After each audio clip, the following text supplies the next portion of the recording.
but I will give you the answer up front. This is your standard horse endotracheal tube, okay? So your average 500 to 600 kilo horse will take a size 24 to 26. This is not the biggest tube that I have. The biggest tube I have is a size 40. That is what I would place in an elephant if I were to do an elephant, which I don't routinely do. But I couldn't fit it in my suitcase. And I also felt like a weirdo walking around Manhattan with a size 40 ET tube. So, yeah, I didn't. So I'm going to pass this around for you guys to check out. Yes. The other thing about intraosseous catheters, birds of flight, not penguins who have wings but cannot fly. Birds of flight have pneumatic or air-filled bones. So they're air sacs, which is really what they use to breathe. That's where gas exchange occurs. Birds don't use their lungs, they use paired air sacs. We'll have invaginations into some of the proximal bones. So the humerus, for example, has an air sac invagination. If you catheterize that and accidentally get fluids or drugs, you will drown the bird instantaneously. So if you're going to use an intraosseous catheter, you need to make sure that it's not one of the pneumatic bones.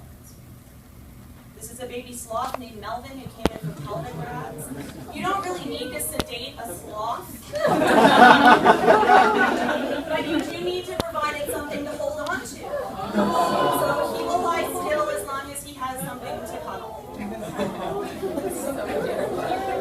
Okay, it's like,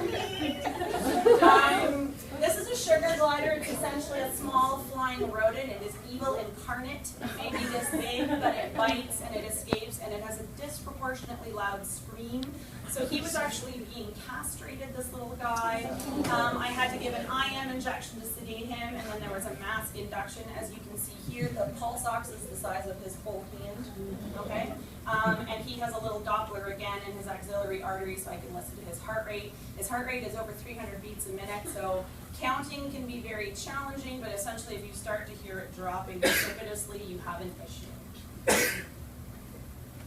Hedgehogs. The great thing about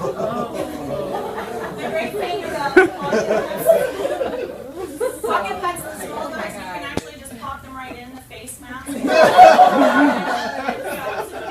then you just do essentially a chamber induction. So you just slowly turn up the ego. And then this is an induction room, okay? So there's a padding set on one wall. This is where we're going to actually secure the horse against the wall. And then the loose mat in the middle is secretly covering the OR table. So that is flush with the floor at this point. But once the horse is induced and we have it on an air mattress, that table will actually lift and roll into surgery with the horse on it. Okay? Okay, so the horse has been given a gram of ketamine or 1.1 grams of ketamine and probably 50 milligrams of midazolam. It was probably sedated before that with butorphanol and either butomidine or xylazine. As you can see, you need at least 4 people to induce a horse, 1 out of 2. Once the horse is down, we're going to place a little dental gag right there in the incisors.